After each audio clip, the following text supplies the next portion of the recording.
What's going on, guys? Welcome back to another episode of Keeping It Real with TNL, episode 7. Today, we're going to be talking about the lies we've been sold, debunking food studies and the myths that they're putting out there in the media.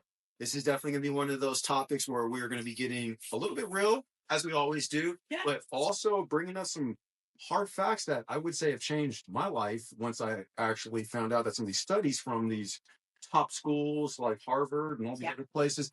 You want to tell me a little bit more? I'll tell you, I'm going to read off the paper because I'm horrible with names. Nothing's helped me with that in almost 48 years. So it's from the American Journal of Clinical Nutrition. Walter Willett of Harvard was the one that ran this study. And the media, like always, just runs with it. They hear something, it's savory, it's salacious, it's like, oh, let's go. And they just run, right?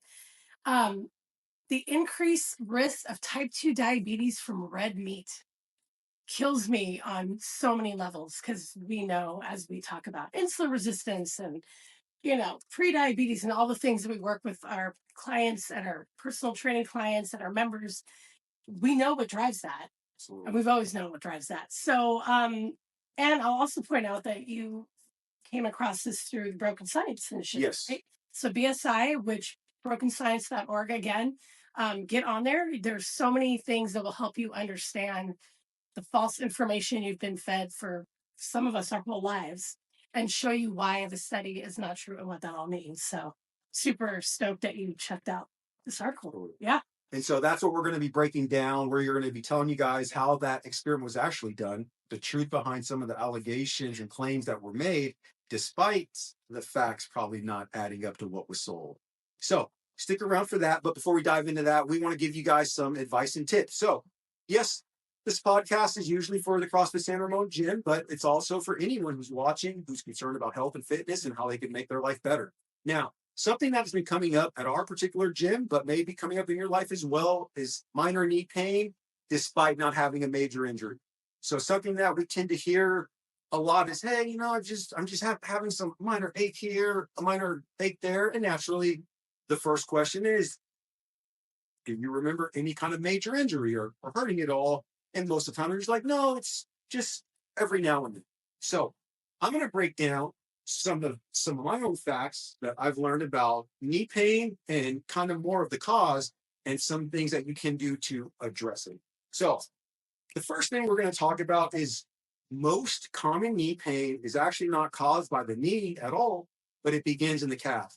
And the reason that I want to cover this is because most people don't know this. And usually we have this bad mindset of, this is hurting, that must be it.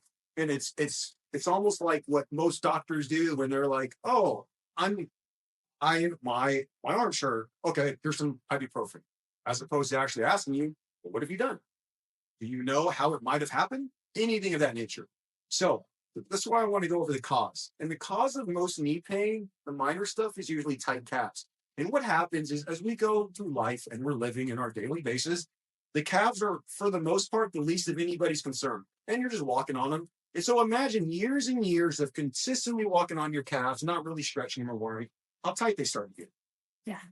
And so imagine this now past your high school time, past your 20s. And if you're someone who, you may be working out and running, which is great, but you're still doing a lot with the calf. And it's important to understand that we need to begin working at stretching and making time for the calves. And the reason that the calf leads to the knee pain, I'll tell you guys right now, these 5 points right here. Number one, the first thing is the restricted dorsiflexion to the ankle. Once the calf becomes super tight and it's not moving, or it's not fixed, like nice and elastic like it should be, it starts to make your steps a little bit harder. And you start to do a lot more heel striking, and that starts to lead to what we call pain in the knee. And it's like, oh, wow, if I'd have fixed the calves, I'd have that nice smooth step and I wouldn't be having this knee pain. So imagine you haven't stretched your calves at all, let's just say like 15 years, and now they're like rocks. And you're just hitting and hitting. Every step you take is literally a strike up to your knee that you're going to be feeling the pain. So that's one of the causes of the knee pain due to the tight calf. The other thing that we don't realize is that once the calf does become tight and we're doing the heel strike, we're also shortening our step and our gait. And if we're shortening our step and our gait, then we're making other muscles and body parts have to overcompensate, like our quadriceps and our hips. So then we'll begin to feel this tight hip pain, or we'll start to feel quad pain, we'll start to feel hip pain, unknowingly that it's just rising up the entire kinetic chain of the body. So what was once something that was here in the calf has now risen its way up because everything else is now having to overcompensate to make up for these tight calves. And then last but not least, this one is going to be a big one for anyone doing CrossFit. Increased tibial internal rotation and knee valgus. So knee valgus would be, for example, let's say that you're doing your squat and you tend to find your knees coming inward. It's a very common thing that you see all the time. All the time. And so people don't realize not only is this linked to having tighter calves because of the lack of the ankle dorsiflexion, but because of all the overcompensation of you having to use your hips and other parts of your body just to walk, they've gotten weaker. And now when you squat, your knees cave inward because you don't have the strength in your hips, you don't have the strength in the glutes, and you don't have the ability to squat properly while keeping your heels flat. So you could stay in proper position, allowing your knees to track over your toes like you should. So guys, that's one of the most common causes to knee pain is just the calves. So we obviously recommend taking time throughout your day to stretch the calves. By you doing that, you're going to see slowly increased relief. It won't be overnight, but if you're consistent, you will definitely see an improvement in your step. You'll start to see the knee pain go away, and you're going to start to see an improvement in the other aspects of your fitness. Because once your knees are starting to feel good, oh yes, now I can squat better. And now that I could squat better, I could open up my hips more. I could do the things that I'm supposed to build up the muscles I need to actually be strong. Yeah. And so that's how come the whole entire knee pain. I always tell people start with the calves, and then from that point we can start to work up the chain and figure out what the problem is. My last tip, and then I'm gonna pass it on to Coach Lori. Something else that I always hear, Todd, can I just foam roll and foam roll? Look, foam rolling is a great way to loosen up muscles. You know, you're going to get some blood flowing, but that's not going to help with this knee pain because just because you've got these muscles now loose, okay, what are we doing to actually improve the dorsiflexion and the flexibility of the ankle? So I would obviously recommend doing the foam rolling to loosen up the muscles, but do not neglect the stretching. We need to get that calf back to being elastic, back to being mobile again, and not a stiff, hard rock that hits the ground every step you take. So that is my tip. Hopefully this helps you guys if you're experiencing some knee pain. Now we're going to move on to Coach Lori, who has more of a mindset tip. Mindset stuff, yes. The thing that I hear all the time, and a year ago, I was in the same boat. There's not enough time. There's not enough time to cook, to eat healthy, to see a friend, to work out, to do laundry, to hang out with my kids, to hang out with my. There's always an excuse, and the excuse is always time. Okay.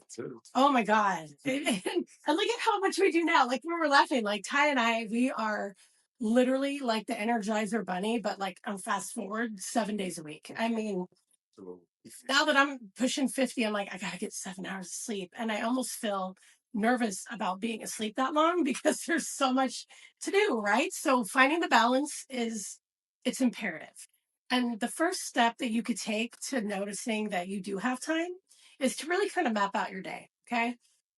You get up at what time, how long do you spend getting ready, sitting down to coffee, getting kids ready? Maybe you don't have kids, going to work, whatever it is, like map out your day and every day, not just Monday as a blanket for the whole week, but the weekend too. And look at what you have in front of you. And then you got to dig deep and you have to ask yourself, how important is this to me? Because you could be busy and tired as hell, and Ty and I invite you to a rager party, we're dancing, and then you got time. all of a sudden, it's right, nobody got time for that. Oh, I got time for that. And you're like out the door. You're out the door, right? It's casino. We had a blast Saturday. We made showing up for that. We showed up. I mean, my calves are still tight. Stilettos for $5. So speaking of tight calves, full circle about making time for things that are important. So you really have to, once you've laid out your week, talk about like your priorities. Okay. Everybody's got a lot of stuff. I'm a parent. I own a business. I'm starting the MetFix business. I have to work out at least once a day. I have to cook my food so that it's clean and well. I don't want insulin resistance to come back. My only child is like my entire life. So every free moment that I can have with her, I want to have with her. I want to be a great wife. I have a dad with dementia and Alzheimer's. I was in Brentwood yesterday getting stuff signed to a tax person today. Like there's no time to like overthink it. You have to know what you have to do, and everything is important. So you have to make it happen. Schedule your workouts. I schedule my workouts. And the only way I'll miss one is if I wake up and my whoop's like, you got 3 hours of sleep and like 19% recovery, maybe don't work out hard. And then I know that if I come to barbell, I'm going to push because I'm full of adrenaline and excitement. It's my favorite class. So I put myself in check, but then I come in at a time when it's not the class that gets me all worked up and I do something that works for what my recovery was for that day.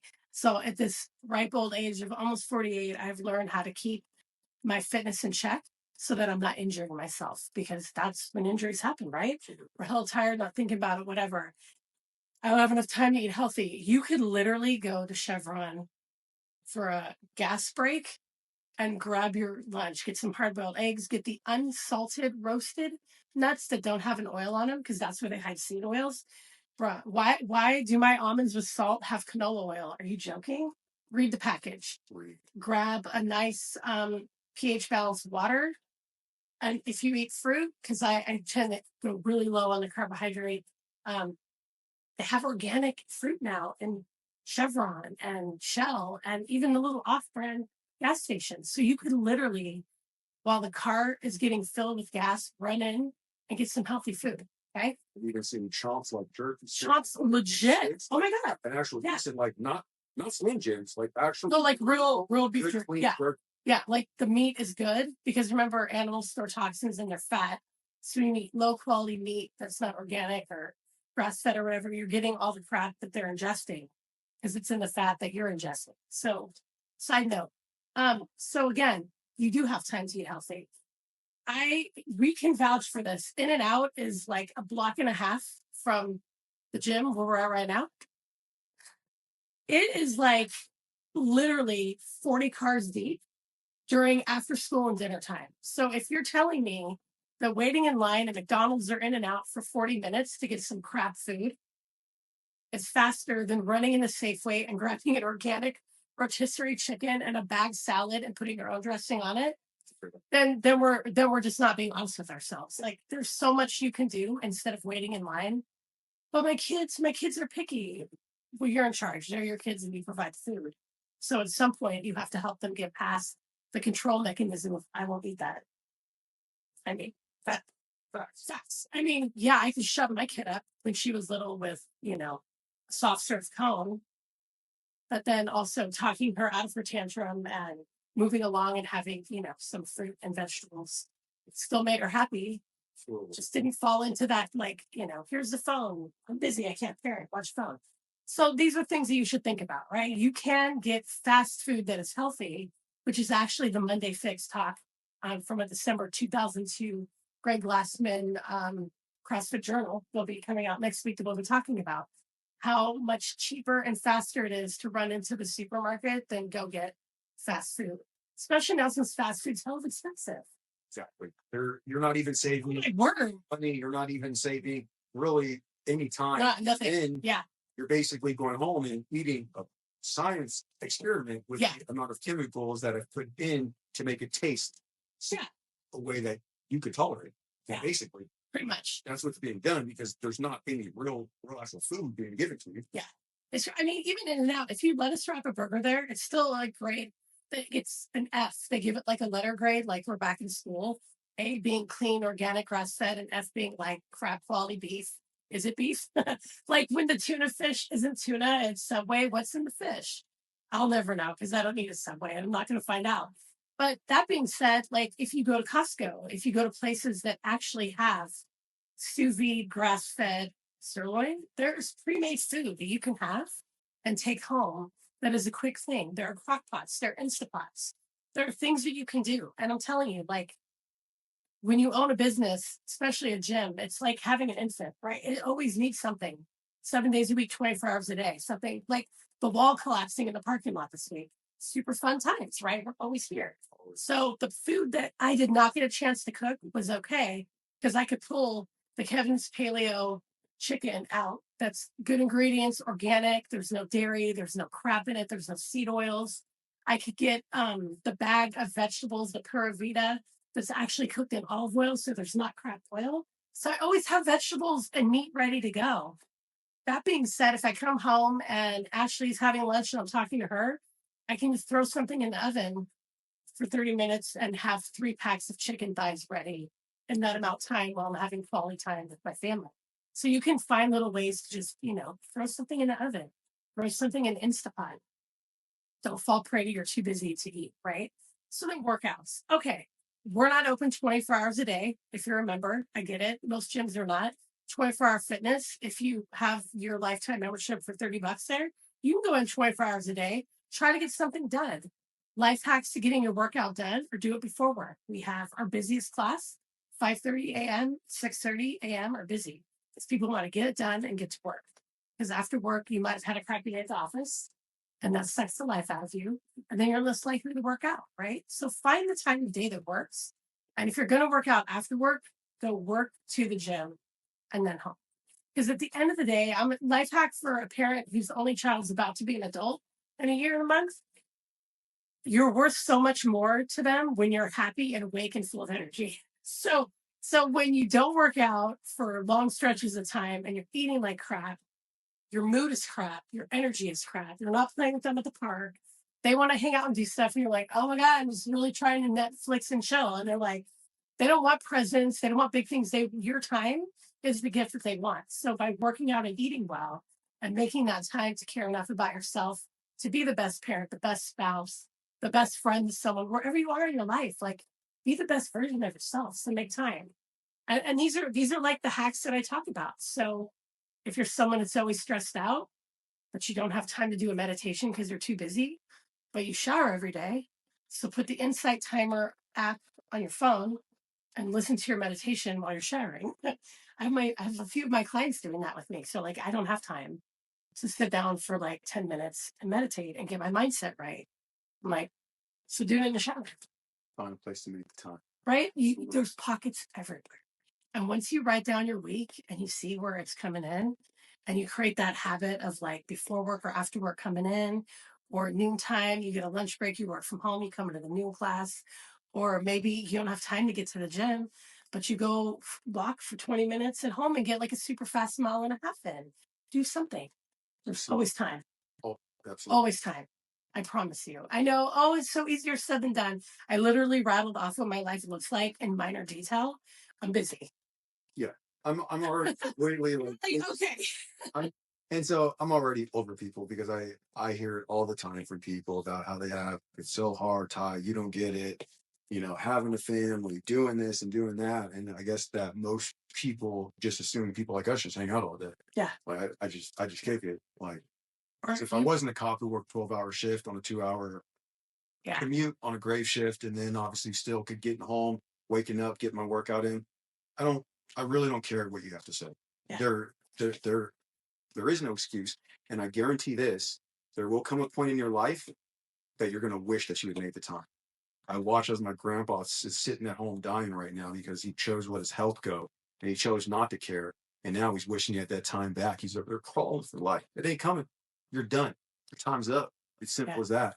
And I'm telling you right now, you do not want to use that excuse because when you're sitting on your deathbed, that's not going to hold up. It won't. There's not enough time. That's why I freaking couldn't do it. Nobody cares. Figure it out and get it done. Exactly. It's honestly simple as that. And the other thing that I like that you brought up, people don't plan their week. Most individuals will literally spend 2 months planning a summer trip. That's true.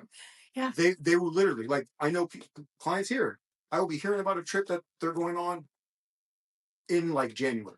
Plan it out. Yeah. And then you ask them, hey, have you planned out Monday through Friday? Oh, no. I don't have time to plan. I don't have time So to plan. you won't Yeah. plan your life. The thing that you do the most, the thing that's going to create the results that you have, but you'll plan something that you're going to do once. It's like, I'm not saying that there's nothing wrong with planning, but just think about that. Most people spend more time planning trips than they do their own life. Yeah. And they wonder why they're in the shit show that they're in. Facts.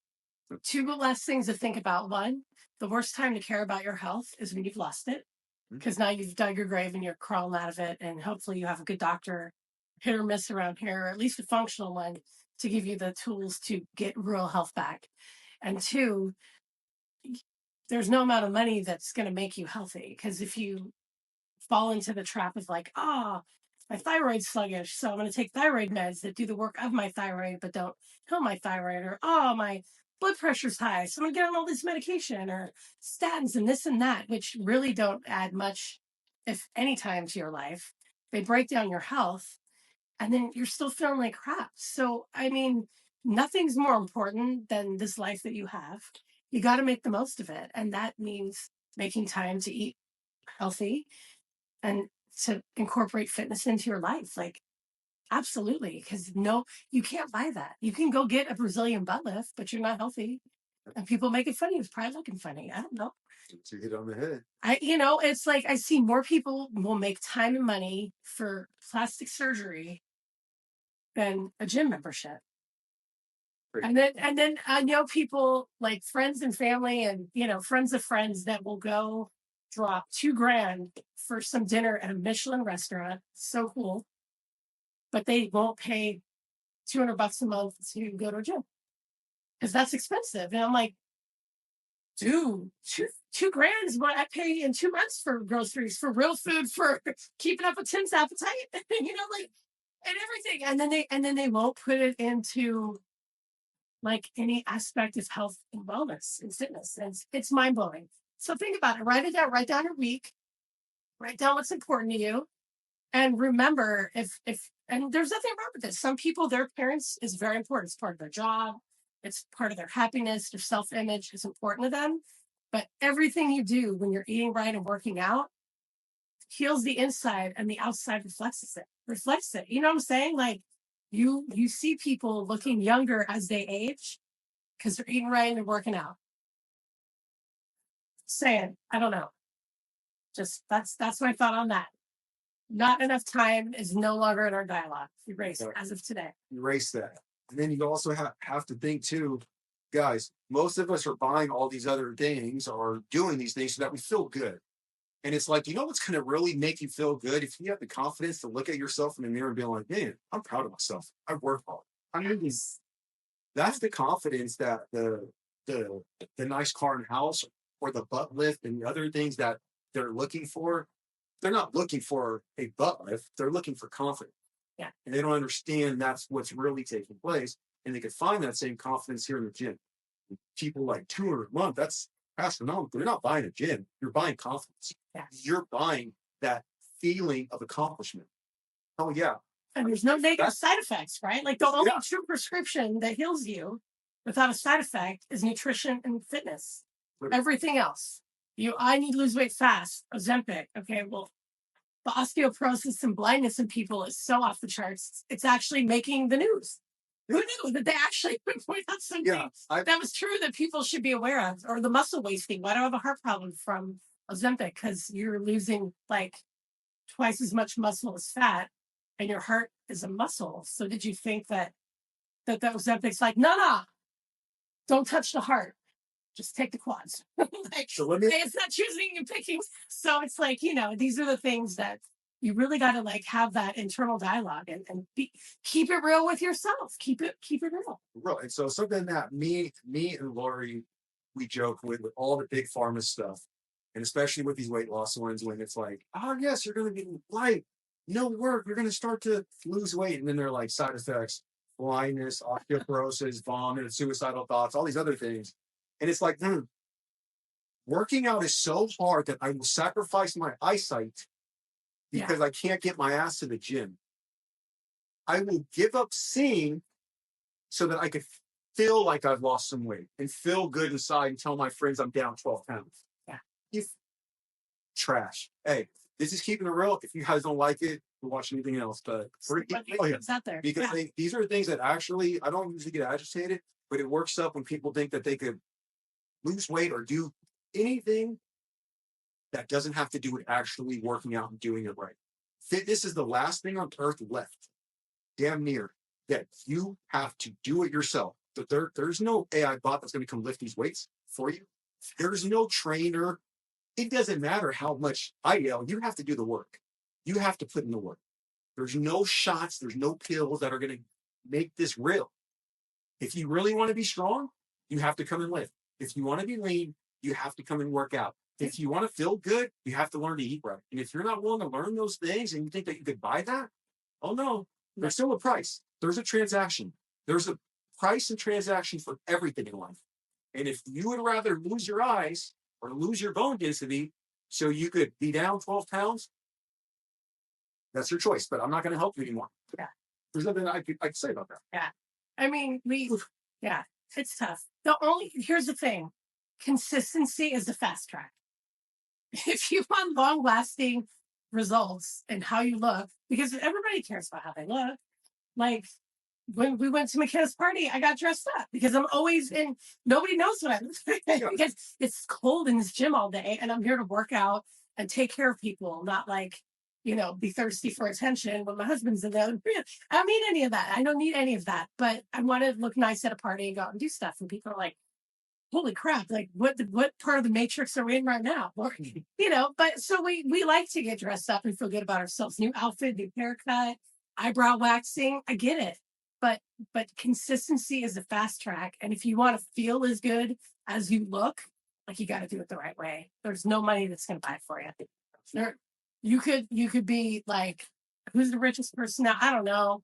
Elon Musk, Bill Gates. I don't know who's rich anymore. Oprah Winfrey. They cannot buy health and happiness.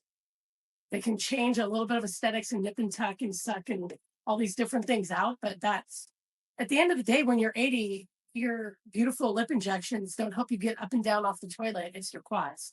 Okay. It's your glutes. It's your calves that we're taking care of because nobody wants a torn calf either, right? So these are the things that we try to convey to everyone. And it's not sexy. You don't want to hear it. But just as every parent knows, the more I tell people, it slow drifts. And eventually you'll remember what Ty said, what I said. And you'll be at this pivotal point in life, this crossroad. And you'll be like, well, shit. Now I'm pre-diabetic because I work out hard, but I eat just as hard.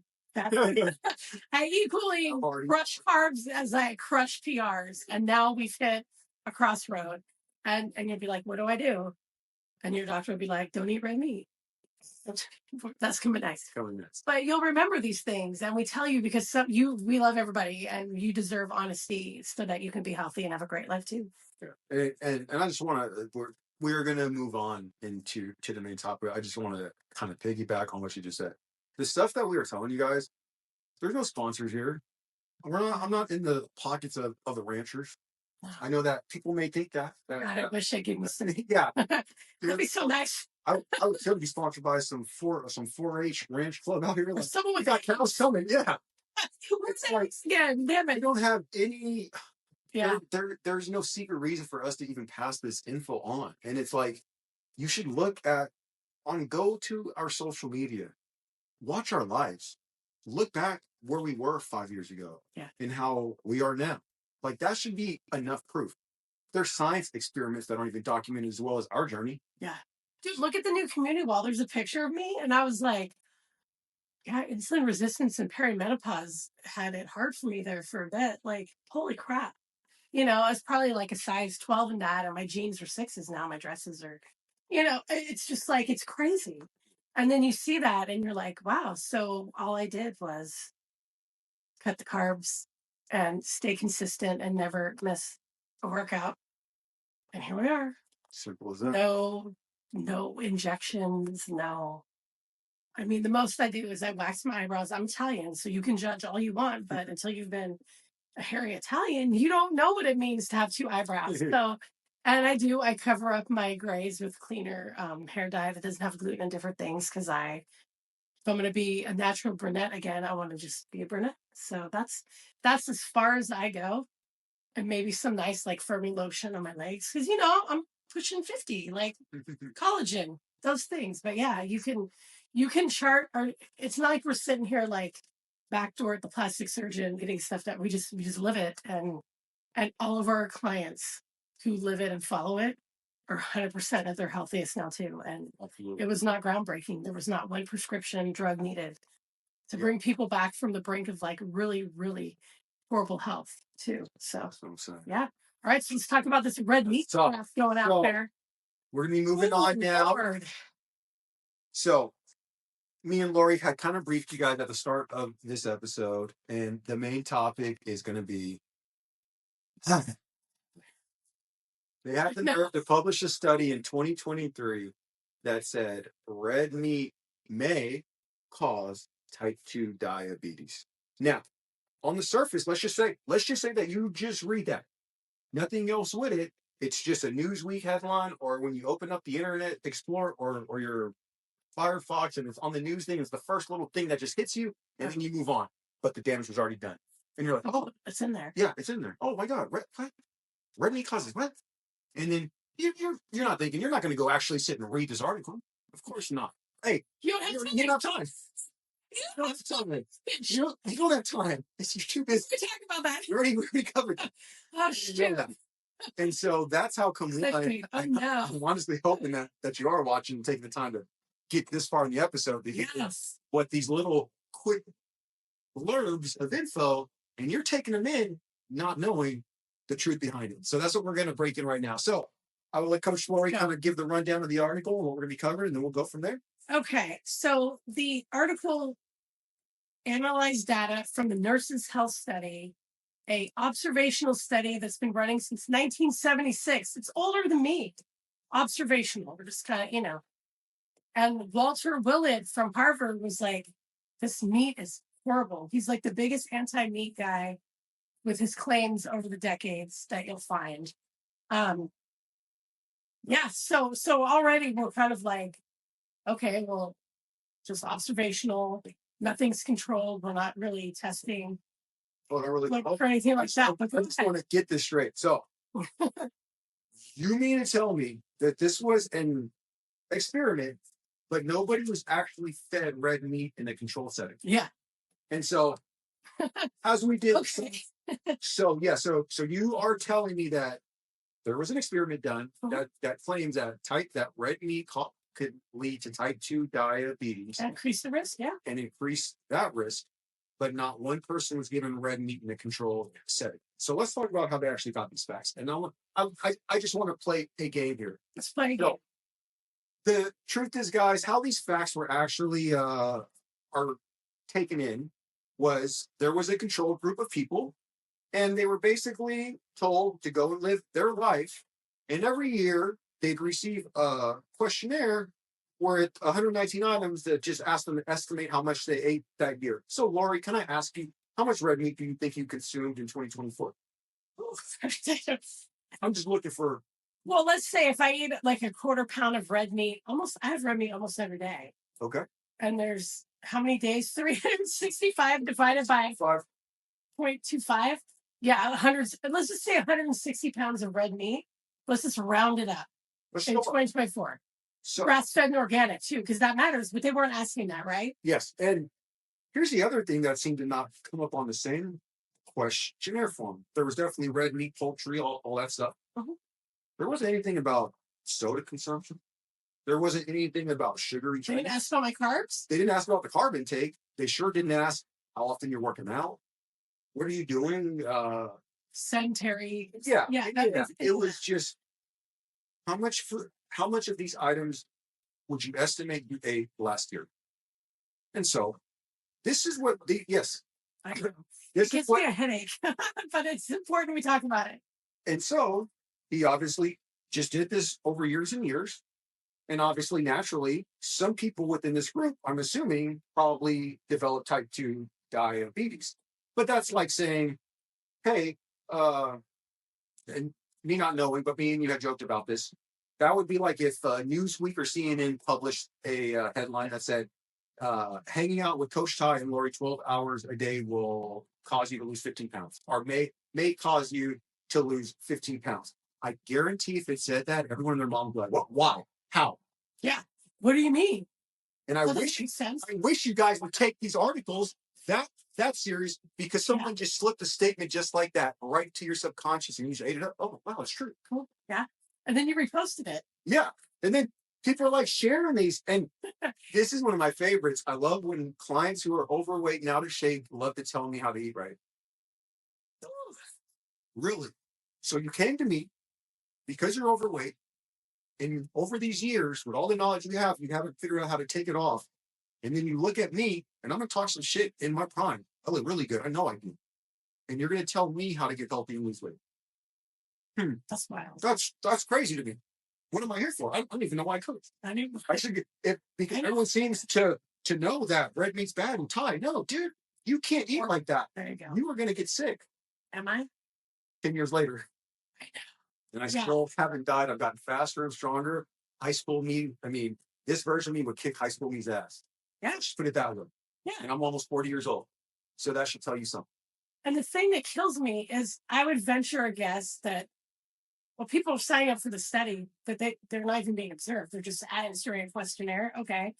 So are you following the food pyramid? Because I'm going to tell you why most of you are type 2 diabetics.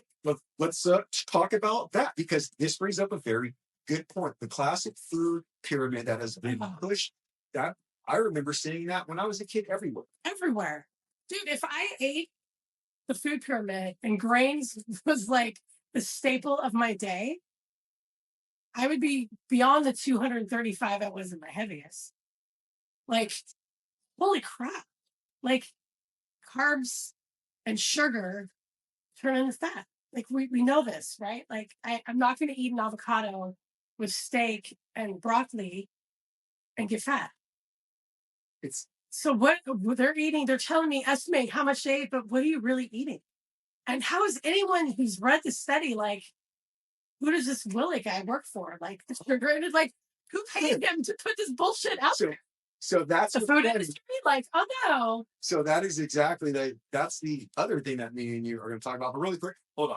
Side note, me and you are South Park fans. There's one of my favorite South Park episodes. It was, I forget, but they're like in some lab, and they're like, someone like takes the food pyramid and it turns it upside down, so it's like all meat. Yes. All the bread's at the bottom, and they're like, oh my God, that's it. That's it. Just flip the pyramid upside down. That's it. They made a mistake.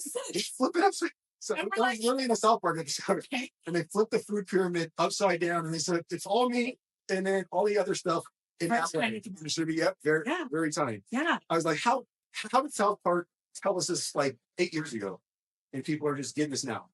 But because they don't work for the pharmaceutical and grain industry. I don't, because they call stuff out though too. Yes. They're funny and they're inappropriately funny, but there's so much truth in the episode. Yeah. And that's probably why they've been on since I was 19. Because they're still relevant. Almost 30 years. It's hard to stay relevant. And that's what makes it relevant, is that they still focus on some of the topics that take place in today's real world. Yeah. That's a big deal. Upside down pyramid. Sorry, go ahead. That was great. That was great. I love that. So let's just kind of break this down. So we had said that this was an observational study, and that means that it only shows correlation, not causation. I know. So let's kind of break down correlation and causation. There's a famous one, the ice cream and murder rate one. You want to talk about that? Go ahead, break it. Okay, so correlation is, here's an analogy. It's like saying that ice cream sales cause murders. Because when ice cream sales go up, so do murder rates. Look at that. In Antioch, maybe Thrifties brought back the little scoop. Remember what it looked like a little cylinder? Yep, You're a decade younger than me, so you know about this? I remember Thrifties. You'd go to the drugstore, and for 25 cents, you'd get your little cylinder of mint chocolate chip, if you were me, on the cone. And you were like, damn, this is good. And then because of Antioch, murder rates are going up too. Dude, yeah. So it has to be because of the ice cream sales, right? I was literally thinking that. What? I remember after all of my mint chocolate chip scoops, I was ready to go out there and shoot them up. Let's go. Let's go. But that's how like nonsensical. Like, hey, we just ask people questions, and and people are eating meat. So type 2 diabetes on the rise. now, Not knowing what else they're eating or what else is going on, but the uncontrolled, which uncontrolled. in that situation would be an increase in the temperature, as you know. Mhm. And when it's hot, I don't want to say it, but homicides tend to go. You know more than anybody, so Oh, yeah. no one's going to question you. I remember when a famous quote from one of my suspects. Why are you guys out of shooting people? It's just hot right now. There's nothing else to do. Literally, quote. That's a common Sacramento name. It's hot. It's hot right now. So there's nothing else to do. I'm bored. I'm going to So shoot we're just some going to go shoot it up. Yeah. criminal mentality. At least we're outside. That was Maybe. what I said. Actually, you know what it could have been is the sugar affecting the brain and flipping you out. And I'm just kidding. It was the sugar and ice. I'm still trying to blame ice cream. It's not working, but it is the closest thing to effect how sugar affects the brain. But only truth in that statement. There you go. So, and that's where this experiment falls short, is like we said, too many uncontrolled variables. Because as we said, none of these individuals were asked, well, what was your sugar intake like?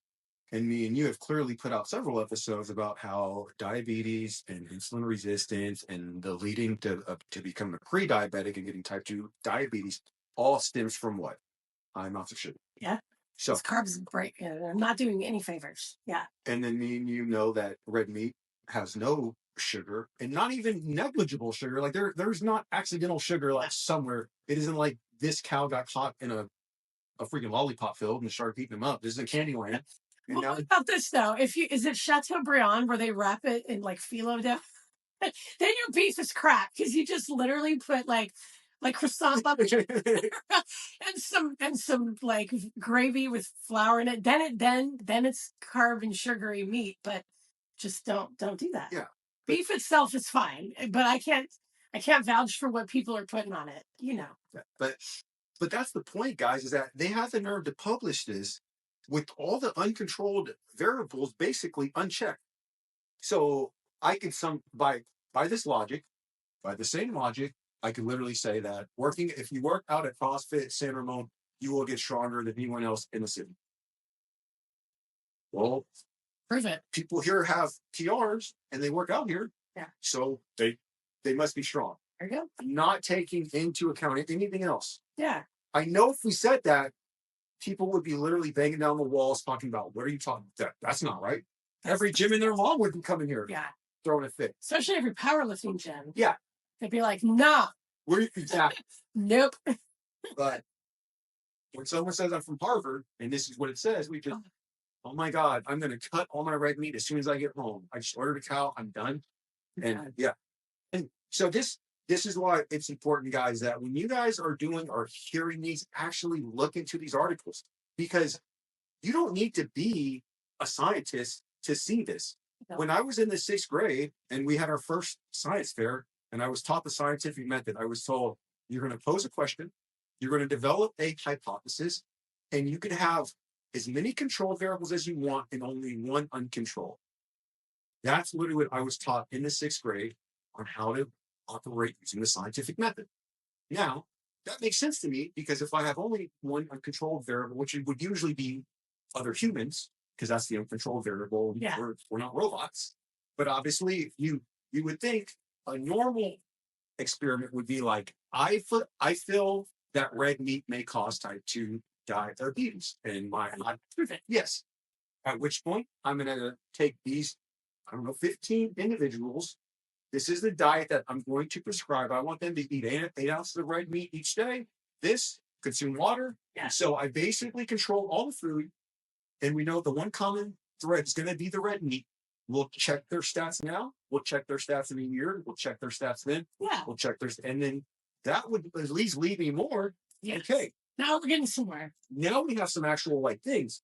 Okay, that to me seems like an experiment that would work, and I would actually be like, that makes sense. What'd you guys find out? But we already know what that experiment looks like because you're looking at it. We know. And the other thing is that when the results that you're expecting are not the results that you're getting, you have to keep it real. And yeah, if you saw my post about the Medical Society gathering in LA, we saw the studies, especially the one on cancer, the one about the Alzheimer's study. I knew that blew the door off of what everyone had based their research and what they were working on. A good friend of mine, that's like her life mission. And that's pretty devastating to find out that someone just straight fucking lied because, I want to get tenure. I want to do this. I want to make money. I want, and it's a corrupt system. So you really have to ask yourself, who's doing the study and why? Who are they working for? And are they getting paid for it? And are they showing you all the results that come out? Because it has to be replicatable. You have to be able to duplicate the experiment, like see the different results. You have to talk about what's coming up that fits your hypotheses and what doesn't. And you have to be real about it. Exactly. And I'm just literally simmering it down to a few things. Like it's devastating when you see cancer studies like the one we talked about, where the images of the breast with they put the fluorescent lights over it, like, oh, look at the scan, you can see the tumor and it's coming down and down. It's the same effing picture for all 12 slides, but just stuff laid over it to make it look like they really reduced the tumor sizes and cancer and rats. So you're just like, how is it that we give more money to cancer research and every year there's more cancer? These are the questions that help you stop and think about why, when you see an article that red meat is a risk factor for type 2 diabetes, when you know that that's a sugar issue, that you have to have that discernment. Like critical thinking and discernment, we saw it during COVID. It was just, some people just could not think anymore. It was, you would have thought that COVID like ate away at parts of the brain, the way people were acting, and there was no discernment, there was no critical thinking. And then you took a step back and you're like, oh, it's just steer propaganda. And then again, like if the grain industry and the sugar industry and the processed food industry and big pharma who profits off of you getting sick from eating all those foods starts to worry, there's a bigger push for these crap articles because it's an industry.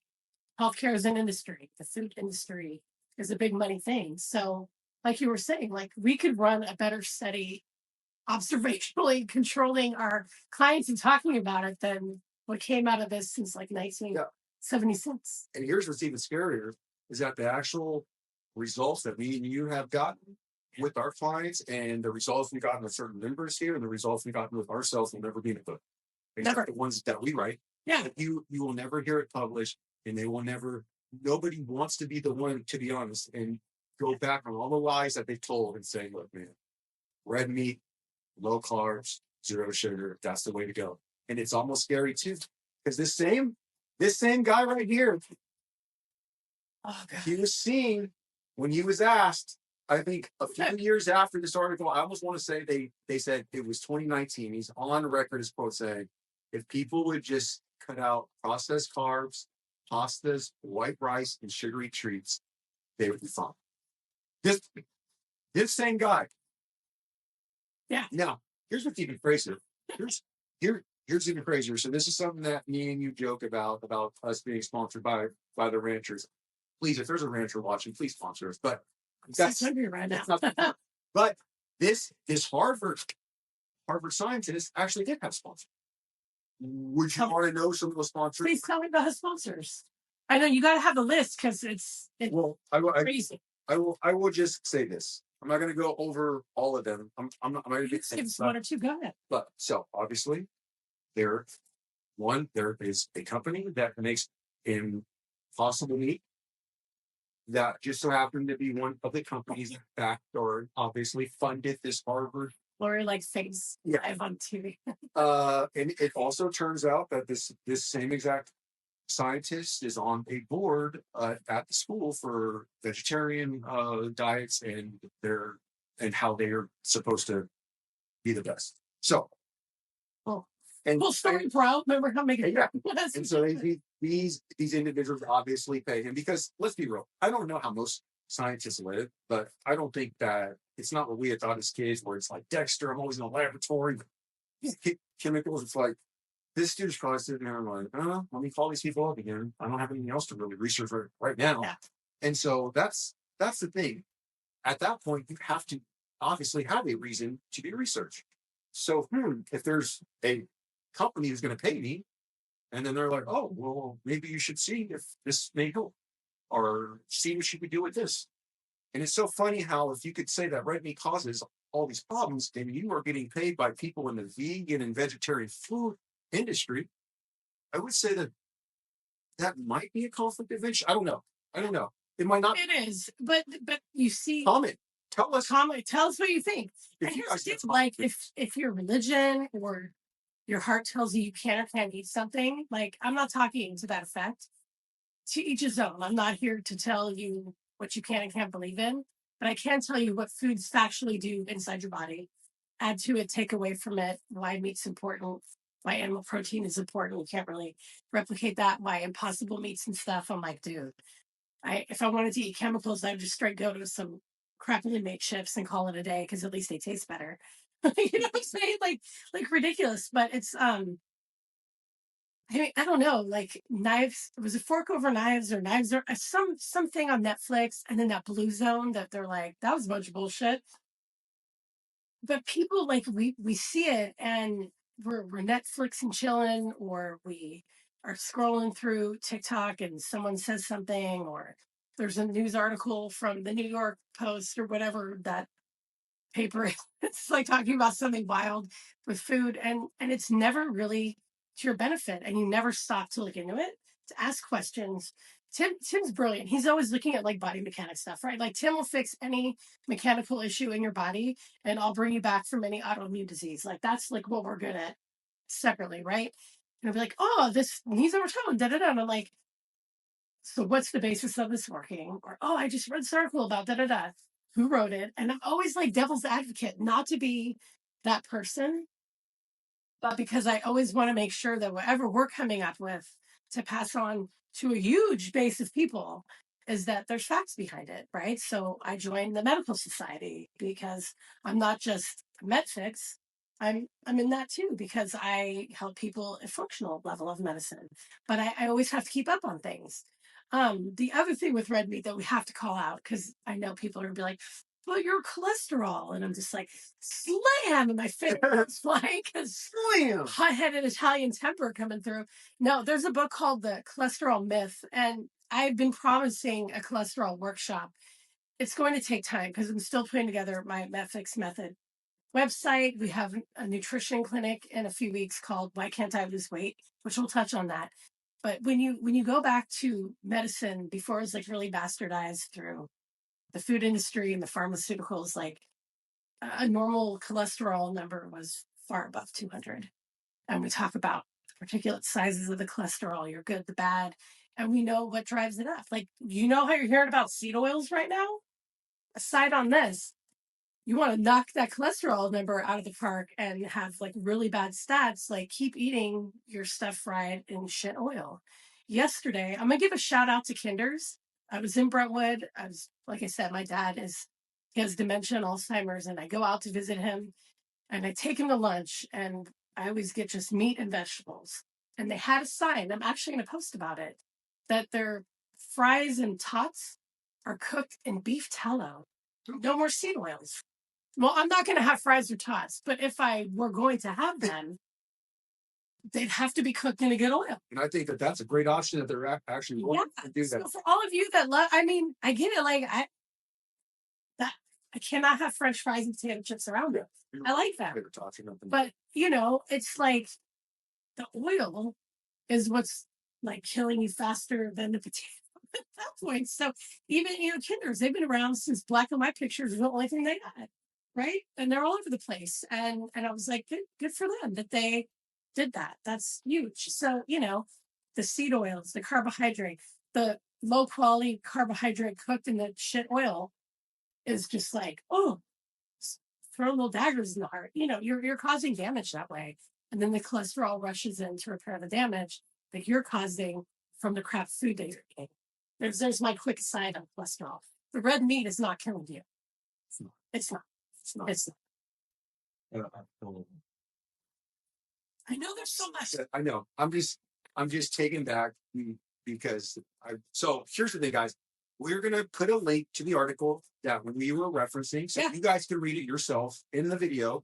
So click down because we want you guys to have these facts, and we're glad that Broken Science is making this stuff. They're making it available to you guys. The other thing that we just want to say is that you guys need to be very careful that what you're allowing to slip into your mind. Because like Coach Lori just emphasized, even when her husband starts talking about anything, hey, who'd it come from? And it isn't being cynical. It's just being smart. Like people claim things.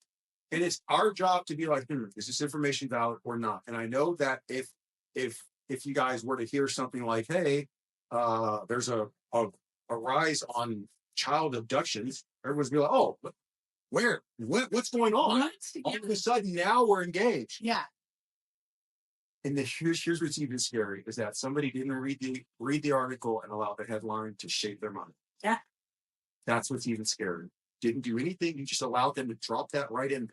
Yeah. Without you even thinking. If you don't guard this, no telling what else they'll slip in there. Yeah. Right past you. And you'll be walking around thinking it's true. And you'll be telling your friends and ruining your family's life, ruining your kid's life because some trash you were told. And stop. You got to stop. And we've hit a new level of fear-based propaganda and nonsense circulating right now. And highly educated people will say something to me, and I'm like, that's about as dumb as when I heard during COVID that they were going to put the non-vaccinated in internment camps. People were like flipping out. No, but it's just like fear. I get it, especially if you're a parent and they're talking about your kid like they did in COVID. Like if your kid gets COVID, you're getting locked in that hospital and you're not going to be allowed to see them and they're going to die alone. Like, and parents were like shitting their pants because it's your child. Holy crap. Like my whole job in life is to protect her and keep her healthy and safe, right? And alive. And I'm starting to see this just like nonsensical stuff. And they'll say it out loud to me and I'll retort something back. And then they're like, oh, I did say something really stupid. I was like, because it gets in your head. Like you have to use discernment and critical thinking and step back. Like if you're getting something from like Joe Nobody or even like a news outlet these days on Facebook, like really ask yourself if you need to repost it and if it's even true. Like people get so incensed. They're like, oh my God, sending people and your mom's texting you and there's a picture and everybody's dying from this new flu. It's the worst flu ever. Every year it's the worst flu season ever, except for when COVID was here and the flu disappeared. Remember that? That happened. That happened for about, if that happened, you can act like it didn't, but it did. So yeah, I mean, you have to really just take a step back, make time to read it, ask who wrote it. Go make that time. Make the time, please, guys. And who are they getting paid by to say this? Like that'd be like if I did a whole show on fitting why you should drink not even water but just that, and then my friends in Santa Cruz be sending me millions because all of a sudden nobody needs a pure filter or Brita because they live in Alternate. Yeah, that's all you need. No, I just like it. I have like one every week. That's about it. Good stuff. Post workout. Nobody's giving. I just paid $3 for it. You can go look on my coach's thing, right? But like, you literally have to always ask yourself who's paying for this and what industry is it driving. And then honestly, you can go to Broken Science stuff or you can read stuff. You can join the medical society as a patient and be privy to all the training. And if you really do care about health and studies, like if you're that person that quotes PubMed all the time, you should probably join and see like how like thousands upon thousands of articles and journals and stuff have been pulled because whether done intentionally or unintentionally, there was no merit behind it. And it's important to know because if we're ever going to be healthy as a society, there has to be truth in what we're learning and sharing with each other. Like at the very basic level, they have to start keeping it real with us. And we need to keep it real with ourselves because we're not going to always read what we want to read. Well, you know, that, maybe I don't want to live on red meat. It's the opposite day because I do. But if I was like, damn, so like literally Skittles are the color of the rainbow. You're telling me to eat the rainbow on my plate. Yeah. And now you're telling me that we're pulling them out of the United States because every other country's already pulled them because they're so toxic. Sad day for Skittles lovers. I don't eat any of that crap. But it's like the truth is not always going to be what you want to hear or read, but it's really what you need to be the healthiest version of yourself and for your family, extended family, parents, grandparents, kids, your pets. No, no cat is a vegan or a dog. I'm just putting that side note. Their teeth are made to. I'm like, I don't know what canines are for. I don't know, but I'm just, because some vegans feed their animals and get a rabbit. Just, I have best friend used to work in that industry, so he would tell me stories, and I'm like, that poor emaciated shepherd, he's not really making it on the carrots right now. I'm like, oh God. And, people actually try to impose that too. I know. No, I know. It's a crazy thing. So yeah, this is a real. Because because obviously dogs are like what spawn of wolves or breeds down, and so you were telling me that individual's walking around those woods looking for the best egg. Maybe. No, but on a side note, we were laughing about this before we filmed this. Someone tried to come out with an article that if you really want to follow a paleo diet, right, which is no grains, low glycemic stuff, no sugar, no dairy, no alcohol. Cavemen actually they all ate grains. They didn't eat meat or anything. They were like the OG vegans. And I was like, wow, we're really like reaching for to get people off of like ketogenic, paleo, with slow carbohydrate. I still stand behind that because with just a little bit of lentils, a little bit of the slow burning carb, satiate, keep you burning fat, like while you're just keeping that protein in. We know how to eat for health. And I don't think the cavemen were like twigs and berries are just keeping me going. Yeah, absolutely. Yeah. If that were the case, families would still be walking. Yeah. Yeah, they're not because we fucking hate them. We did. So probably delicious too. Maybe. Right. So let's go to rib cook-off. Rib cook-off in September in Nevada. Let's go for meat. This is almost. I just want to touch on this. This is a very very cool point. People be like, Tyler, you're so crazy, but I'm just having fun here. Okay. So clearly, Fred, let's just say Fred Flintstone's going around in his time eating brontosaurus ribs, living his life. And then the 50s hit.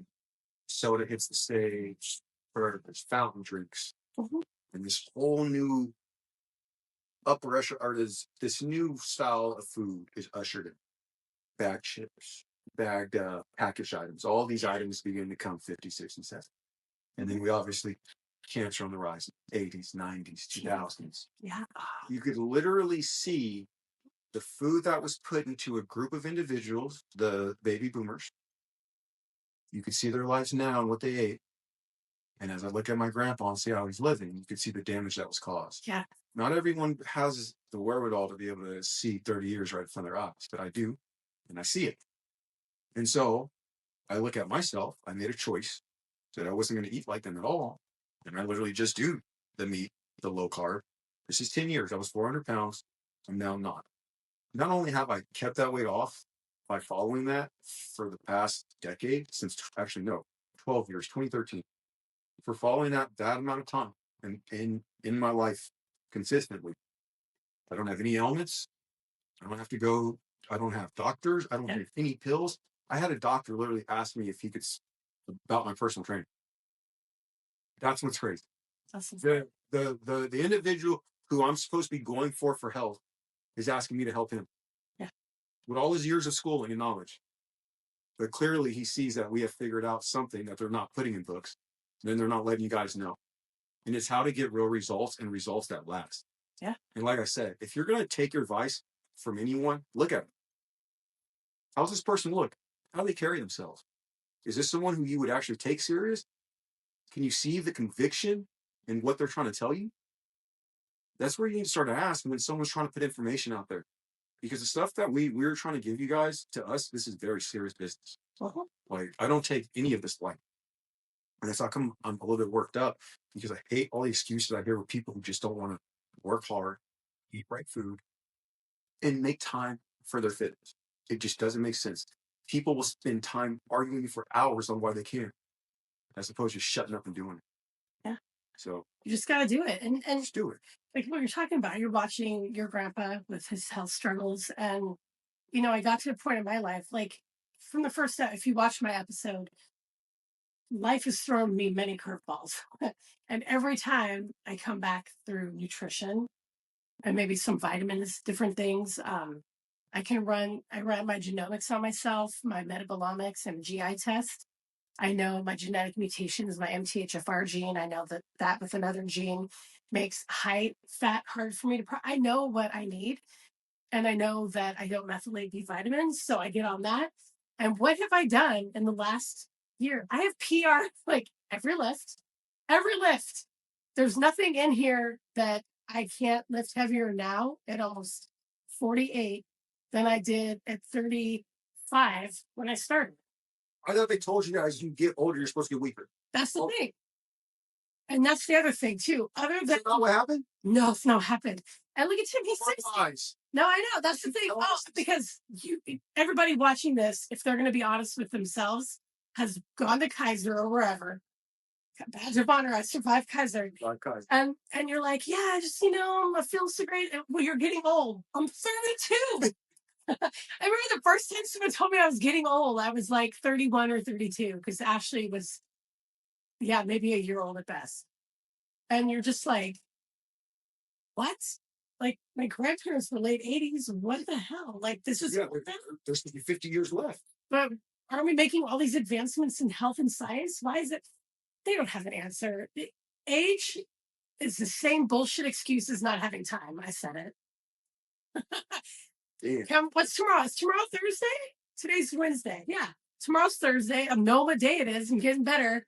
I'll be in here at Barbell. And let's lift heavy shit. Let's go. Like, but you're old, Lori. It's okay. But you're still crushing it. Yeah, somehow. And it's so funny how you have actual weights that you've lifted over years to see the correlation of the strength increase over time. Yeah. Oh my God, that's more of a more exact experiment than causation. Yeah.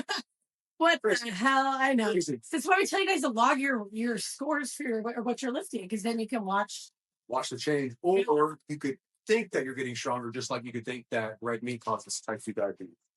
And see. No, I'm kidding. I know, poor time. We're just like so upset because we get so frustrated. Like we will tell, and we're not even charging people for information. We're just telling people, trying to help them. But that's it, guys. Thank you so much for sticking around with us. As always, to follow the gym at CrossFit SR925 on Instagram. Subscribe to the YouTube. You can follow me, Coach Sai925. Follow Coach Lori 925. Also follow Netflix and the Broken Science Initiative, guys. They're the ones who are dropping out the facts. That's what you guys need if you actually want to live a healthy lifestyle. That's what we're trying to promote on our show. That's all I got for you. Keep it classy, San Ramon. All right. Take care.